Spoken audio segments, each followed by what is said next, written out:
Hello students, how are you doing today? This is Amritesh Tiwari, Vice President Chartered Commerce. I believe all of us are in the best of our healths. Today I am going to discuss a very important topic for you, for me and for all of us, and that is English. You must be wondering why I am speaking about English now, since you are almost over with your exams preparations for the subject, right? No, I'm here not to talk about your curriculum or your syllabus. I'm here to talk about your spoken English. Why is spoken English important for you? Spoken English आपके लिए इतना महत्वपूर्ण, इतना important क्यों है, इस पर आज हम लोग बात करेंगे. After globalization, we have gone places. We have moved across the borders. Now our country is dealing into different areas, different businesses across the globe. अगर इस पॉइंट को हम लोग अच्छी तरीके से समझें तो यहाँ पे इम्पोर्टेंट क्या है हमारे लिए?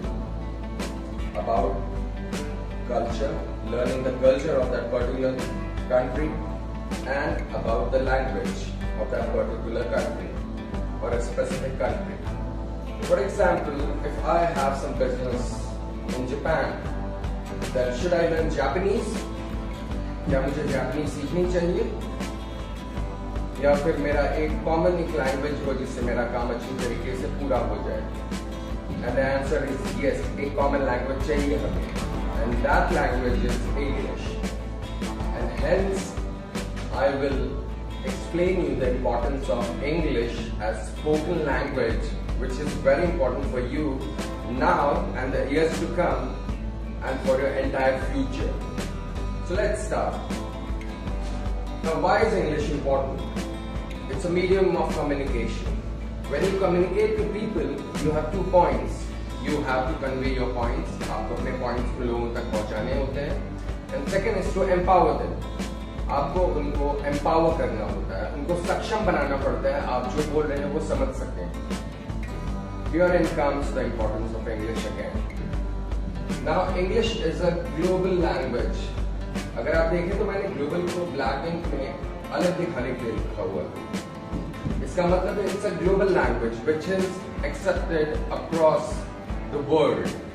You go to Japan, you go to France, you go to Italy, you go to any corner of the earth. Now English is one language which is accepted wide world. हर एक country में English का usage है. जैसा मैंने पहले example में आपको बताया, अगर मैं किसी दूसरे कंट्री में जाता हूँ, फॉर एग्जाम्पल फ्रांस, ये जरूरी नहीं है कि मुझे फ्रेंच आनी चाहिए. It's not important. What is important is I should be well aware of the language English. अगर मैं वहां पर हिंदी में बात करूँ तो कोई मेरी बात समझेगा? जी नहीं, मेरी बात कोई नहीं समझेगा. हाँ, अगर मैं वहां पे फ्रेंच में बात करूँ तो लोग मेरी बात समझेंगे. फ्रेंच मुझे आती नहीं तो मेरे पास प्रॉब्लम है. I am facing a problem. Then what is the solution? English is the solution. क्योंकि इंग्लिश एक ऐसा लैंग्वेज है हमारे पास जो कि अक्रॉस बॉर्डर्स एक्सेप्टेड है for every domain, for every vertical and for every business.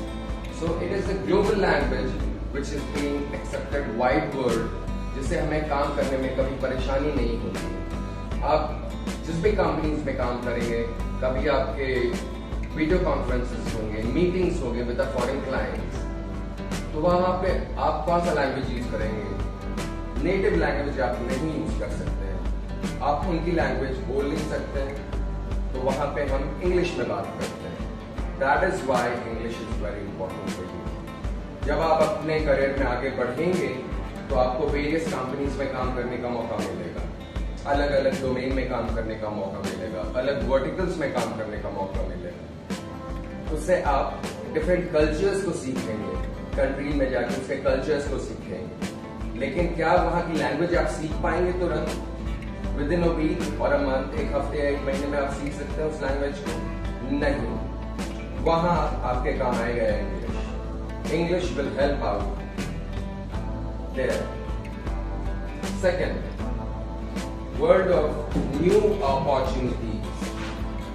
Point को मैं फिर से मार्क कर रहा हूँ, ये बहुत इंपॉर्टेंट पॉइंट है आपके लिए। New opportunities.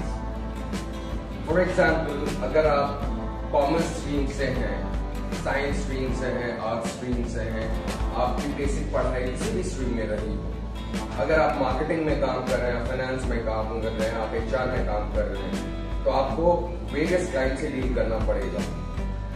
लेकिन अगर आप टूरिज्म इंडस्ट्री में, जहाँ पे आपका काम है सिर्फ ट्रैवल करना, लोगों से मिलना, कल्चर के बारे में जानना, आजकल आप YouTube पे वीडियोस देखते हैं जहाँ पे लोग दूसरे कंट्रीज में जाके उसको एक्सप्लोर करते हैं, उसे हमें अवगत कराते हैं, तो वहां पर हमारे पास न्यू अपॉर्चुनिटीज हैं। अगर आप मार्केटिंग में काम कर रहे हैं तो आपको क्लाइंट से डील करना है in India and abroad as well, तो वहां पे हमारे पास फिर से एक नई अपॉर्चुनिटी आ जाती है to expand our business into new Horizons.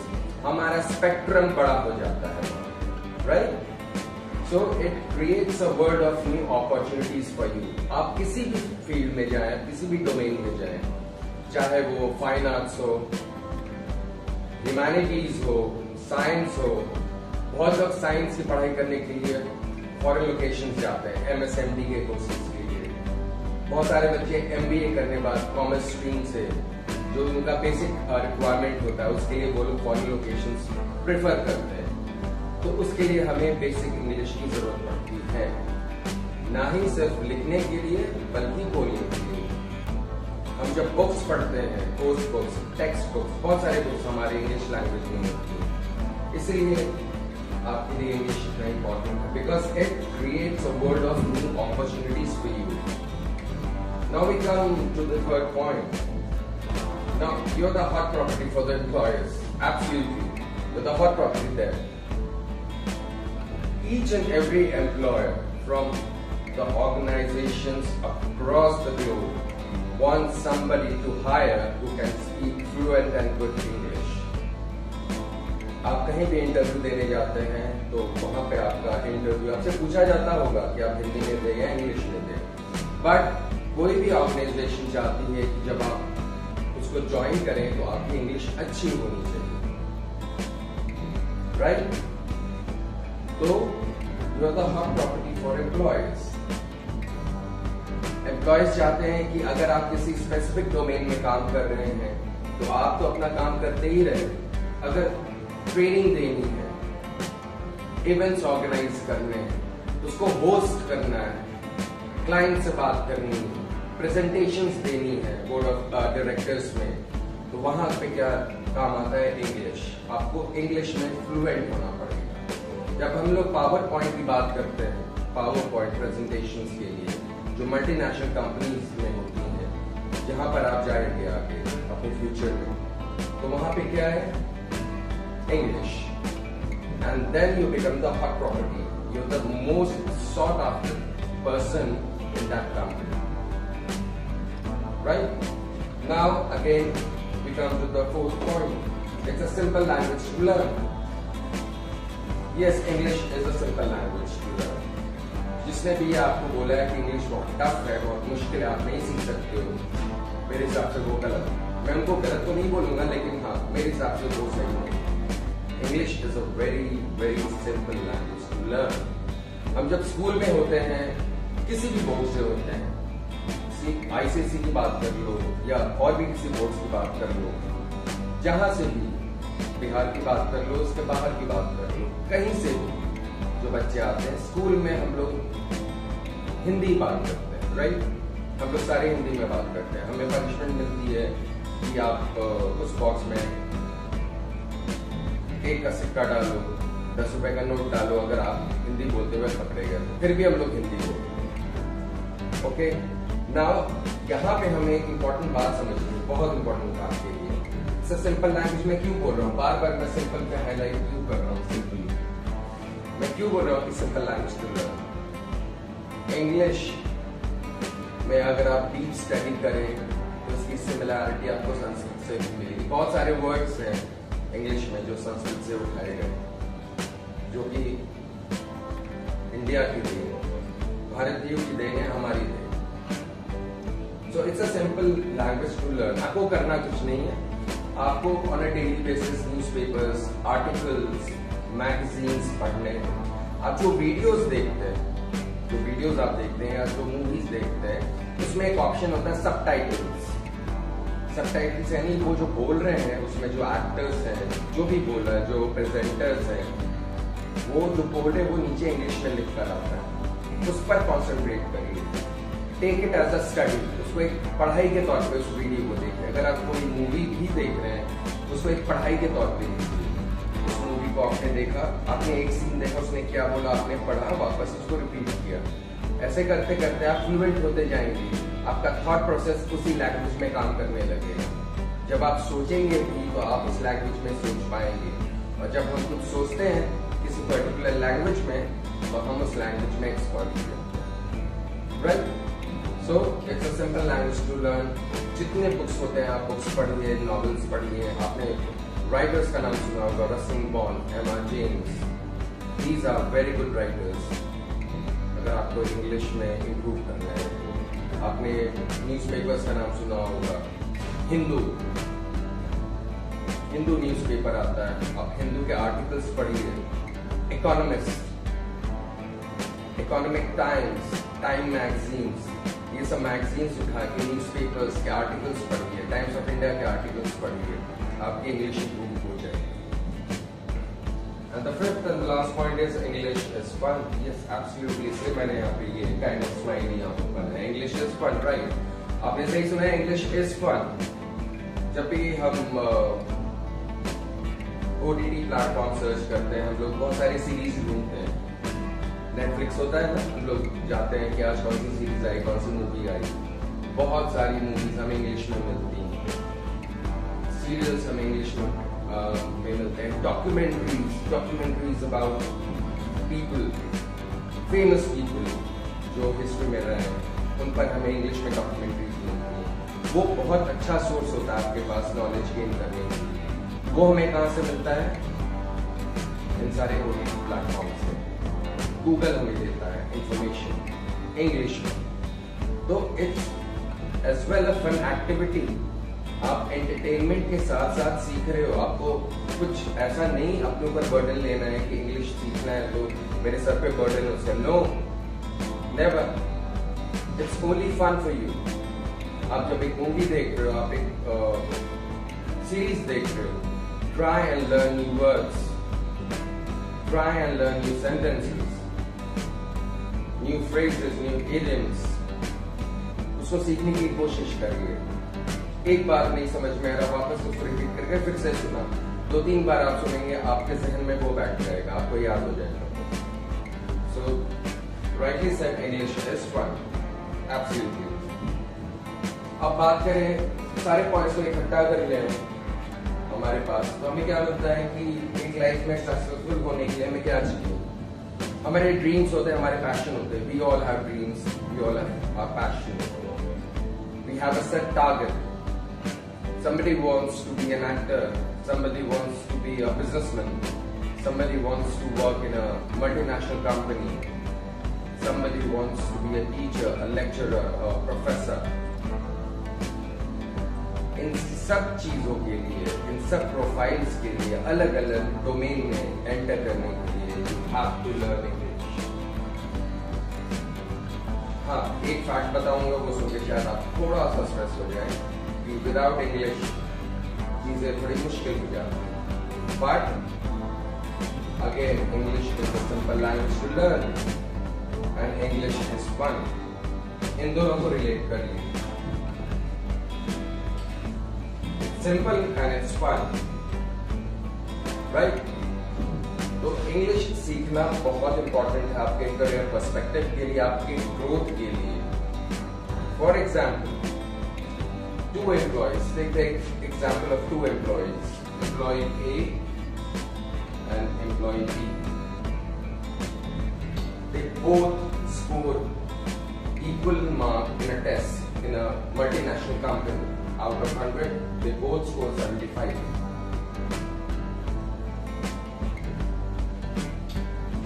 Now the question for the organization is whom to promote out of these two. they only have one person to promote. किसको promotions देंगे?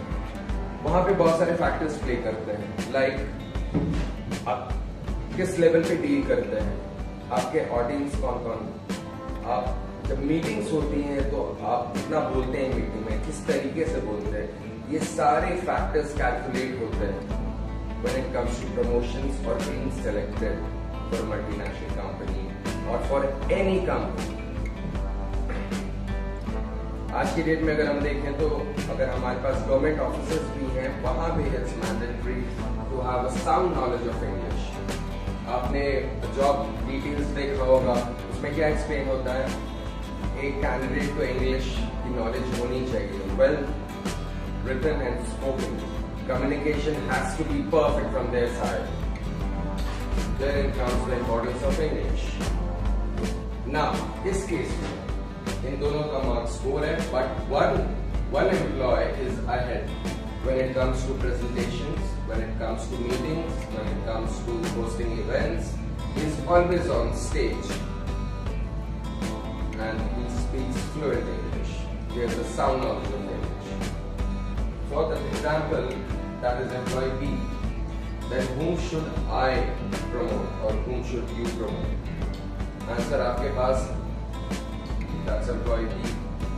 He should be promoted to the next level, right? तो ये सारे factors decide करते हैं आपकी growth के बारे में. आप किस level पे grow करोगे, कहाँ तक grow करोगे. There is no one stopping you to learn English. कोई भी English सीख सकता है. अगर मैं अपना एग्जाम्पल दूँ, I was very good in writing, but when it came to spoken, I was a very poor chap in my school days. I was very nervous, hesitate करता था, stammer करता था, हकलाता था बोलने में, English बोलने में. लेकिन आज की डेट में मुझे कोई दिक्कत नहीं. आज मैं बहुत फ्लुएंटली और बहुत अच्छे तरीके से आपके सामने मैंने बात की और मैं इंग्लिश अच्छा बोल सकता हूँ. जब मैं सीख सकता हूँ तो आप भी सीख सकते हैं, कोई भी सीख सकता है, राइट? तो it's only your perseverance, dedication and hard efforts. Your efforts basically, perseverance and efforts. Your perseverance, आप में कितना जुझारूपन है और कितना एफर्ट डाला आपने, कितनी मेहनत करी. ये दोनों फैक्टर डिसाइड करते हैं कि आप इस लैंग्वेज पे कमांड कर सकते हैं या नहीं कर सकते. और मैं बता रहा हूँ, ट्रस्ट मी ऑन दिस, आप कर सकते हैं. तो ये सारे पॉइंट्स को अपने जहन में रखिए. Make a note of these points. This is very good point. These are very good points, very important for you. And these all explain why you should learn English. अगर आप एक क्राउड में खड़े हैं and if you are a good speaker, you stand out. एक बहुत बड़ा example, live example आपको देता हूँ, कंटेम्पररी एग्जाम्पल दे रहा हूँ आपको मैं. Jack Ma, the founder of Alibaba Group, he started as a teacher in a junior high school. He never knew English. लेकिन पार्ट टाइम में what he used to do was, he was a tour guide. He used to help the foreigners visit various places in his country, majorly the European customers. Right? उनसे उसने English सीखी. Jack Ma ने, मैं उनका नाम लिख दूँ,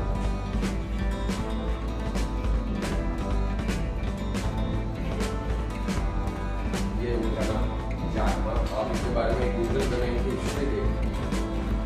He learned English from his clients by speaking to them. उनसे बात करते करते ही उन्होंने इंग्लिश सीखी. And he is one of the biggest businessmen across the globe, Jack Ma. तो जब ये उस लेवल पे कर सकते हैं तो आपके पास सारी फैसिलिटीज अवेलेबल है. मेंटर्स हैं, टीचर्स हैं, चार्टर्ड कॉमर्स है आपके पास जो आपको सब कुछ प्रोवाइड करेगा. Then what is stopping you? आपको कुछ भी रोकना नहीं चाहिए. Prepare today, decide, और इसके लिए हाँ बोलिए that yes, I will learn English. I will learn English to the extent कि मुझे कोई point out नहीं कर सके कि मुझे इंग्लिश नहीं आती, और आप बहुत confident इंग्लिश बोलिए. This is it from my side, students. अगली बार फिर से मैं आपके साथ इंटरैक्ट करूंगा एक और सेशन में, जहाँ पे मैं किसी दूसरे टॉपिक पे भी बात करूंगा, बट इंग्लिश के बारे में मैं आपको हमेशा इंफॉर्मेशन देता ही रहूंगा। Thank you all. जय हिंद।